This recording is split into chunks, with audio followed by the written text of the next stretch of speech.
Hello, my friends. Welcome into the Sick Podcast. Steelers crazy. Riding solo today. My name is Mike Nicastro. You can find me on X at MikeDubSports1. Shout out my guy Jordan York, who is off, I think, doing maybe a bodybuilding competition. So I think with all these Steelers injuries, he might be trying to, jump on that practice squad or something like he always says. But wishing him the best of luck during that venture. And the Steelers were fortunate to have some luck, of course, this past weekend in what was just an awesome win over the Vikings in Ireland. Excited to break that all down, hit some major bullet points, and give some thoughts on that game as this podcast rolls along. But first, I want to tell you guys a little bit about DraftKings Sportsbook, because it's always game on with DraftKings. Can you believe it? We're already headed to week 5, and it starts now. Every single touchdown brings you closer to a payout with DraftKings Sportsbook, an official sports betting partner of the NFL. Listen, it's not just game spreads. It's first touchdown fireworks. Anytime touchdown rushes, you got live bets that literally ride on every single momentum shift. Every play is your next shot to win. Snap of a finger, you could be making some dinero. So I already know that Steelers-Browns in 2 weeks does not have a line, but I'm expecting the Steelers to be a slight favorite. But for now, a game that maybe I'm looking at are the Bengals and the Lions, -9.5. The Lions are giving on the road. And that kind of tells you what the NFL and Vegas feels about this Bengals team, who are also trounced this week. So that's something you can look into. But here's the big news. Bet just $5. You get 300 in bonus bets instantly when you use our code SICKPODCAST if you are a new customer. Plus, it's over 200 on YouTube TV, which is absolutely huge. I have it. I love it. Download the DraftKings Sportsbook app, as you see there. Use our code SICKSPORTS. That is code SICKSPORTS to get 300 instantly when you place your first bet of $5 or more. Plus, over 200 off NFL Sunday Ticket from YouTube and YouTube TV in partnership with DraftKings. Do it. The crown is yours.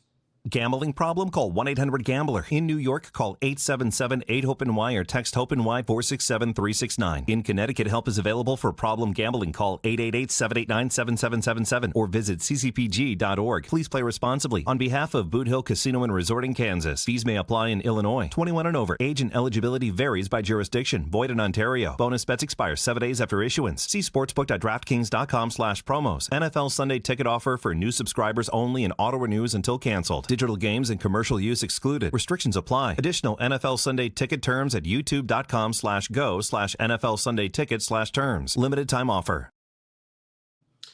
All right, the Irish jig is up. The news is out. The Steelers are 3-1. I'm going to break down the game a little bit. And then, of course, talk about the aftermath when we come back. Shane, running. Turn up your volume. Because you're about to listen to The Sick Podcast. Steelers Crazy. Aaron Smith shields. Flacco, Polamalu takes it home. Super Bowl 43. Pittsburgh might be bound for that thanks to number 43. The sickest Pittsburgh Steelers podcast. Sports entertainment like no other. It's gonna be sick. Let's start with the game on the field. Of course, 24-21 victory that truly went down to the wire in classic Pittsburgh Steelers fashion. They don't make it easy. They'll age you. They'll put gray hairs in your beard like mine over here. I was out for the game having a Guinness at a local establishment, enjoying myself, kicking back with the buddies, sharing a laugh, and before you know it, we were clamming in the hands, and things were tight, but fortunately Pittsburgh was able to hold on and secure a victory over what I think is a really steady and playoff team, the Minnesota Vikings. I think the big question following this game that pretty much we ask after every game as fans and media alike is, are you impressed with the win or were you depressed after the win? Obviously nothing is going to be perfect all the time. But I had the Steelers losing this game. As mentioned a few minutes ago, I think the Vikings are a playoff team. I know Carson Wentz, journeyman quarterback, was at the helm, but this is the kind of roster I felt like where you could throw me back there or Jordan back there and play quarterback, and still have a fighting chance to win because the defense is phenomenal. The running game is really solid. Jordan Mason's a good player, even though Aaron Jones is out. And the wide receiver trio is one of the best in the league when you look at just Justin Jefferson, of course, Thielen, and Jordan Addison, who was tracked down ultimately by Peyton Wilson, one of the biggest plays of the game. But my answer to the question that I posed is I'm impressed, which is a change from 2 weeks ago when they beat the Patriots, when I felt like they stole one. Didn't necessarily play well on the road, but forced a bunch of turnovers, and Patriots really shot themselves in the foot that game. Although the Steelers shot themselves in the foot a little bit at the end of this contest, they thoroughly outplayed a good team. And for me, if I had to have one major takeaway, I said, hey, Mike, give me one major takeaway, pick anything. It's not that the coaching was shitty, even though it was. It's not about the injuries, which we'll get into. My major takeaway is they thoroughly outplayed a team that's really good and in an environment that is just so cool. I wish I was there watching that first ever regular season game in Ireland, what felt like 90% backing of Steelers fans, which I feel like, of course, always motivates a team. And they came out with passion. Mike Tomlin talked about wanting to win for the Rooney family. And he was emotional, saying pregame, he shed some tears. And then postgame was the first thing he said in his press conference. So the culmination of those things has me excited, right? And it's a bottom line league. I don't care how you won. They're 3-1, and they're in first place in the AFC North. So if I'll use the classic cliche, if I told everybody here coming into the season that the Steelers would be 3-1 entering their bye week and relatively healthy, quarterback's healthy, the top receiver and DK Metcalf is healthy, Watt, Hayward, you would have taken that 100 out of 100 times. With that said, it is always important to go over a few things that needed to be better and hopefully will improve moving forward. The first is game management. The big GM that Mike Tomlin just has really fallen short of, to say the least, over the last handful of years. Honestly, it's becoming a theme, and it's a theme that has had repercussions and nearly cost them a huge victory this past Sunday. I want to start with the fourth down play on the goal line, or close to the goal line. We're at the 4-yard line with a chance to go up 17 points. They were up 10 points mid-fourth quarter. They're on the 4-yard line. You remember this. I don't have to tell you much more about it. I'll paint the picture. Rodgers is telling Tomlin, no, we're going to go for this. And Tomlin initially looked like he wanted to kick the field goal, keeps the offense on the field. I'm not sure how much say he had in this versus Arthur Smith and Aaron Rodgers, assuming it was a combination. But they run the ball with Kenneth Gainwell on that fourth down and don't even get close. That was an awful play call, totally predictable. And, you made the Vikings go 96 yards on that drive, but the play call was crap, and it almost cost you in the long run. The next, obviously, is the end of the game sequence. They recover the onside kick. One first down wins the game, and then you have a chance to go to victory formation and kneel it. You have a 3rd and 1 at the Vikings 40. I don't have much of a problem with them running Gainwell there. He was stopped short, but he had a fantastic game. The run blocking had a fantastic game. So I don't mind that call. However, it's the call afterwards that was just absolutely atrocious. You punt on 4th and 1 at their 40-yard line. They ran a successful tush-push with Darnell Washington earlier in the game. I thought they should have gone to that. And if not, you line up again and hand it to Gainwell. Try and get to another yard and 2 plays. And then not just that, but the following punt was boomed 30 yards out of the end zone for I have no idea why. And so there's a 15-yard net gain. And the Vikings did not go down and score. We all know the Steelers defense stepped up the end and forced them to turn the ball over in downs, and the Steelers got the win. But happy with the win, but you do have to nitpick a little bit, and that's what really stands out to me at the end of the day. So I went from a big-time positive, which was the win, to a big-time negative, which was the coaching. Let's throw some more happiness back out there. This is a celebratory podcast, a 3-in-1 podcast, not a doom and gloom show. The run blocking, A++, throwing out that grade right now. They did a few different things to help a run game that had been incredibly stagnant. They used Darnell Washington on about 60% of their snaps, and they also used a 6th offensive lineman at times in Spencer Anderson. Those two things paid dividends. It's the best I've seen them run the ball. Going back to last year, quite frankly, Gainwell averaged about 5 yards a pop, 1 yard away from 100. Good on him too, man. I think coming into this game, the first thing I thought was, crap, Jaylen Warren has been their best playmaker the past few weeks. He's out. They're going to have to lean on the pass game exclusively. They didn't. The run game was the best part of it, and Kenneth Gainwell has a lot to be happy about. He was a big reason why they won that game. So the run blocking, A+. I also think Rodgers played really well. He did what he came to Pittsburgh to do for the most part. Managed the game, didn't turn the ball over. 18 of 22, so completing, close to 90% of his passes there. And, finding his playmakers early and often. Love the way they got DK Metcalf involved early in the game. And it was just really important to, see those two continue to grow. That's ultimately what the season is probably going to hinge upon, is the Rodgers to Metcalf combo. I can't expect these guys to force 5 turnovers or have 7 sacks defensively every week. So that was just really, really positive.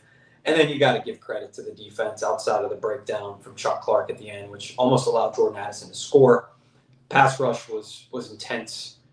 TJ Watt was great. Cam Hayward was great. But I got to always highlight Nick Herbig. Anytime he's on the field, he's an absolute demon. He is a menace off the edge. That guy is one of the best pass rushers in the NFL. Yeah, I said that. It might sound crazy, bold proclamation, but he is that freaking good. You notice him every time he is on the field.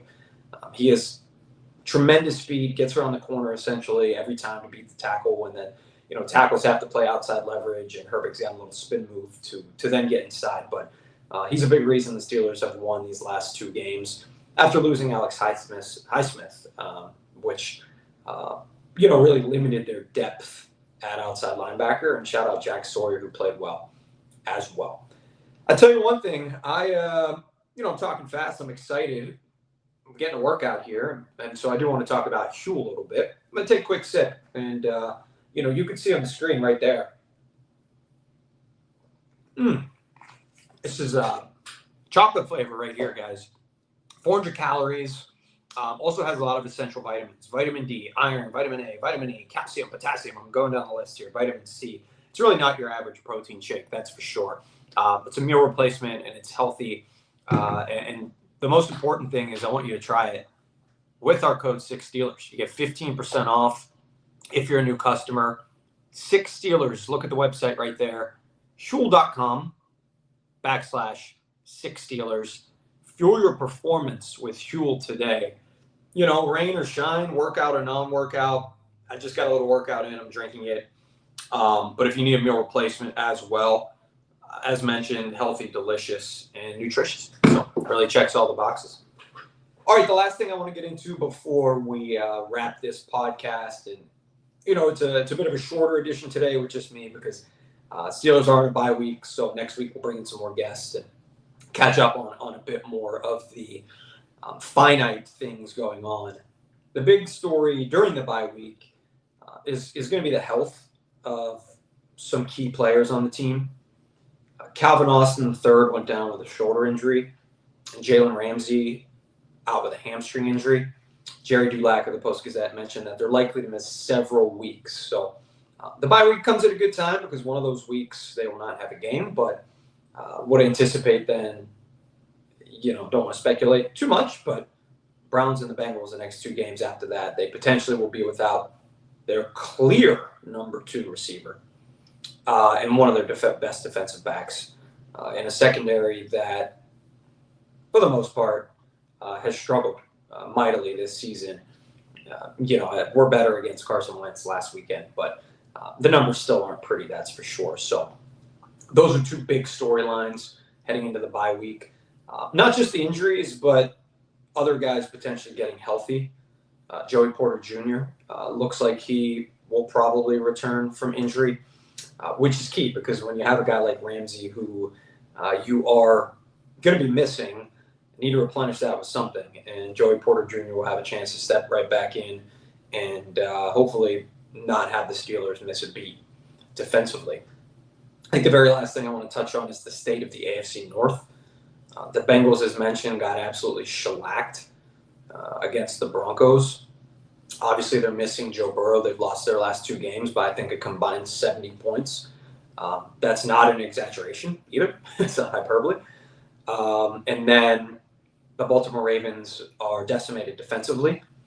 And Lamar Jackson, we heard today, is likely to miss a few weeks with an injury as well. And they have a couple tough games coming up, Texans and I think Rams after that. So there's definitely a clear path for the Steelers to take control of the AFC North.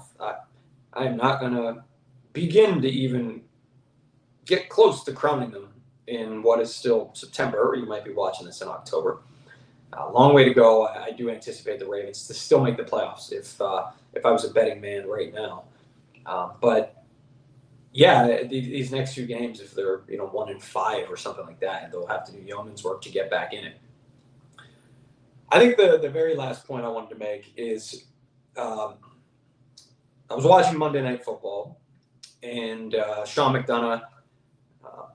So start this over. Watching Bengals, Broncos, and the announcers were Joe Buck and Troy Aikman. And they pulled up the AFC North standings, the graphic, towards the end of that game. They kind of went down the list and talked about the Bengals, being decimated by injury. Joe Burrow obviously out, changes the entire landscape. I get it. The Ravens defensively have a lot of problems, and Lamar Jackson now is injured. I get it as well. Something that helps the Steelers, propels them. But at the same time, they completely glossed over the fact that the Steelers haven't been 100% healthy as well.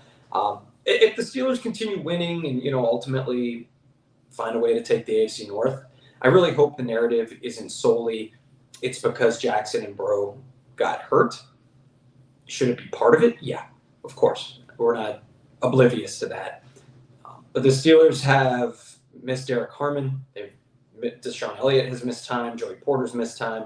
They're about to have Calvin Austin, Jalen Ramsey miss time. So let's not act like this team has just been full health coasting. They've overcome injuries with depth. And, a lot of good teams can do that. I understand the quarterback position is different, but it kind of felt like to me it was hey, the Steelers have been just so lucky, incredibly lucky so far when, really they've been able to overcome some pretty serious injuries as well. So I hope nationally that is recognized instead of the narrative, as mentioned, consistently being they're not a good team, they just got lucky. So that for me was important to mention. Anyway, I want to thank Shane for doing this. The Sick Podcast Steelers Crazy. Shout out my guy Jordan. Shout out DraftKings. Use our code SICKSPORTS, of course, on DraftKings. Download the app. New customers. You bet just $5 you get hooked up. $300 in bonus bets. $200 off YouTube TV. And then Huel once more. I'm going to go finish this right now, get my meal replacement in, and heck, maybe grab another one. It's so tasty. Really, really feeling good after that Steelers win and after Huel. Thank you guys so much. Make sure you subscribe, and we'll see you next time.